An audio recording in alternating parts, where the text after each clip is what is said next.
What about the parachute soldier of today? The regiment has never been short of volunteers because the Army reckons that service with the parachute regiment is a real challenge to youth, to young men who have a feeling for high adventure. Now these are woodlands, a short distance from the depot barracks in Aldershot, and they're called the trainasium, an unusual name. And this trainasium is full of devices which are calculated to give these young paratroopers in training a feeling of confidence when they have to perform movements of daring and agility. And you might think from some of them that you've seen already that they call really for more for Tarzans than human beings. What about this one behind me? This is known as the High Bridge. I believe some people call it the monkey rack. 35 or 40 feet up there, the wind blowing quite a bit, and if you look down it must seem twice the height. And here are these young men going over this in their boots for only the second time. It's a long, long way up. All designed, of course, to give a young soldier a feeling of confidence. Right, now I'm going to ask Sergeant Brown himself to have a go, and will you talk to us as you go, Sergeant? By all means. Right, fine. Now come to the bottom of the equipment and work my way up to the top. Up the first two bars onto the top and run up the parallel bars quickly as I can without using my hands, along the plank, working my way up to the top all the time. As you work your way up to the top, things seem to get quieter, and you're really on your own. Working my way up to the top, come to the parallel bars, 2 feet on, stand up straight, hands out. Work my way across. Come to the first obstacle with my left foot, up and over. Further along with my right foot, up and over, and at the end, one has a feeling of accomplishing something. Down to the bottom. Working your way down, you're really glad that that's over. And feeling once you've done that, you can do anything. Working your way down all the time. On the bar, once more onto the parallel bars, running along and heading out, jumping for the pole and down, having finished. Now let's see what a couple of typical paratroop corporals can do. In army boots, in the wind, 40 feet up.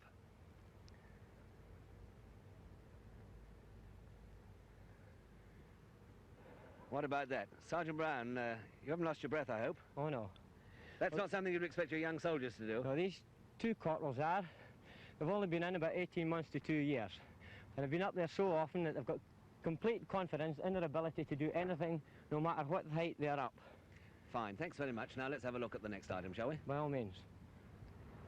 And here's something very different, something designed to foster the competitive spirit.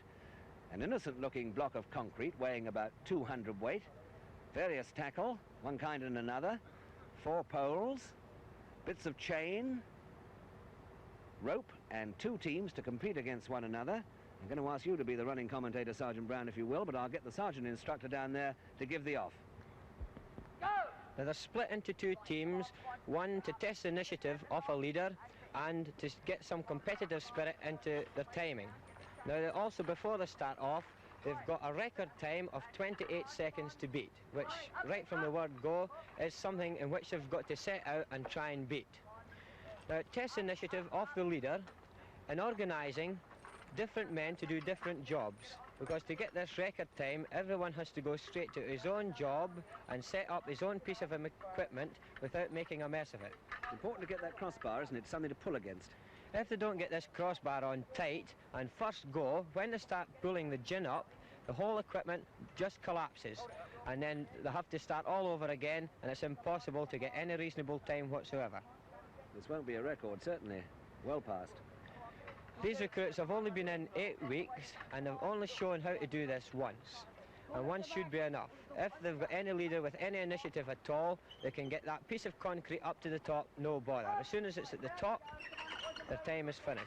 And I made that 63 seconds. 63 seconds, which is well over the record time. Well over the record time. So therefore the second team, they've not so much to go out and beat the first team, they've really got to get going and try and beat the record time. I think the Jets really enjoy this sort of thing, don't they? They really enjoy it because it's a test from their own actual individual initiative. It's a change from heights down to ground level. It's not only individual initiative, everybody has got to slot into the general pattern, hasn't he? Not getting anybody else's way, do the right thing at the right time. Exactly. Right, the next are off. If they don't do their set jobs at the right time, then they completely muck up the whole thing. If one man slips up in doing his own job, then everything just falls apart. Now, this second team, who are in red vests, seem to be doing a lot better than the first team. Everything has got to fit into the correct place first go, without any messing whatsoever. There it goes, up the gin goes, up to the top. Now you notice every man is working on a set task. The pole comes up and they've got to lash it onto the main gin with their chains. You see them fitting the chains round the main pole, which supports the block and tackle when they hoist the 200 weight block of concrete up to the top. They run over onto the rope now and they start pulling this concrete block up to the top, and their time is finished when the concrete block has reached the top, and it should be up round about now. There we are, and I make the time 53 seconds. 53 seconds. Therefore they're well outside the record time, but at the same time they have beaten the first team by a good few seconds. But the first team have now got a chance later on to beat the second team in another competition. So all is not lost, and they still have bags of time and opportunity in winning the events.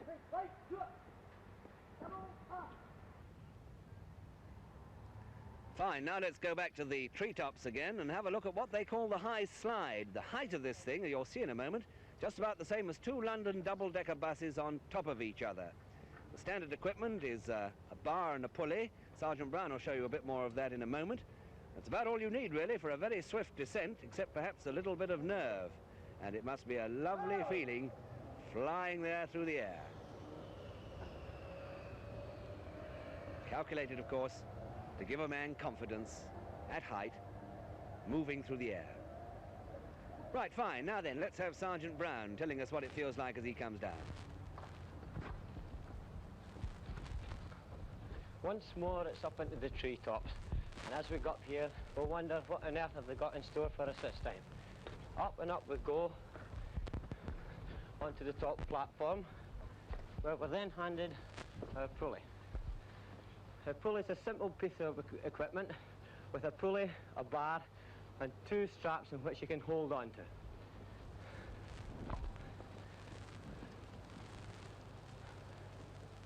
Then fit the pulley onto the wire and secure it, so that there is no danger whatsoever of falling off this equipment. Stand for a good position, waiting for the instructor to give us go. Go! Into space once more. Swinging down the wires, past the treetops on either side of us, we're inclined to feel like the modern Tarzan. All the way down to the bottom, and very glad once more to reach there. Flies through the air with the greatest of ease, and if you think that looks easy, take a look at this next item. It's something I think that's really calculated to sort out the Tarzans from the not-so-clever up in the trees. And this Superman, Sergeant Brown, is going to be the first man off again. Standing on the rope, on the platform, holding the rope, one is all ready to do the Tarzan act once more.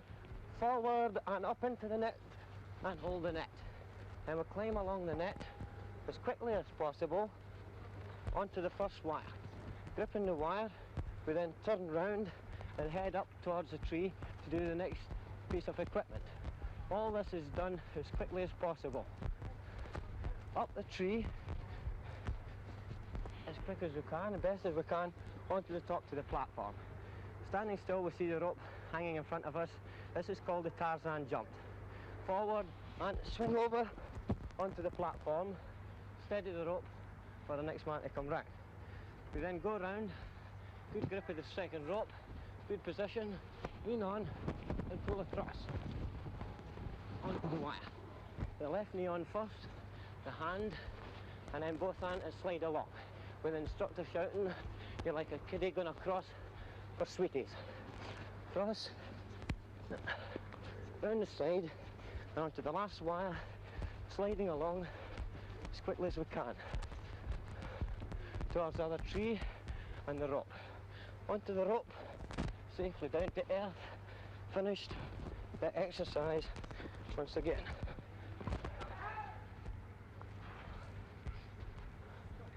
They're taught by their instructors to aim as high up the net as they can. It's not as easy as it looks when Sergeant Brown does it. And on they go to a sort of Burma bridge, and I gather the technique here is when the arms are together, the legs should be apart, a sort of crisscross affair. And he's coming on now to what is probably the nastiest item of the lot. That high platform, 15 or 20 feet up, if he had the rope in his hand when he started the jump across, it wouldn't be much of a problem. And the thing to do is to look across at eye level and get the rope absolutely at eye level, otherwise you might be in trouble. And here, again, a special technique, wrapping one leg round and using the other as a keel, a sort of balancer, and pulling yourself across. Made to look easy when you know how. And again, a special technique required for this. He's about 15 feet up from the ground.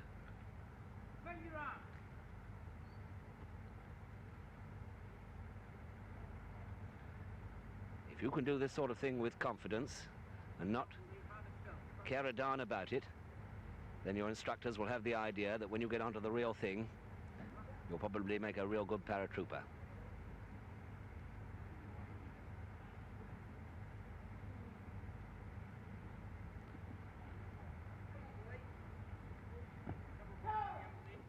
And the next item, in fact, is another competition, and it gives the losing team in the block and tackle you saw a short while ago to get its own back. This time it involves a barrel of concrete weighing about 200 weight, and Sergeant Brown will tell us what the drill is.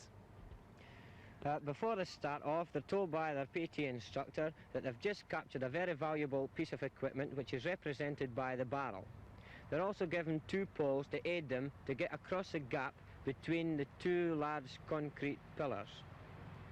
In that gap, they're told, that is a very large minefield, and if any part of the equipment does touch the ground, then they're disqualified of having lost their equipment in the minefield.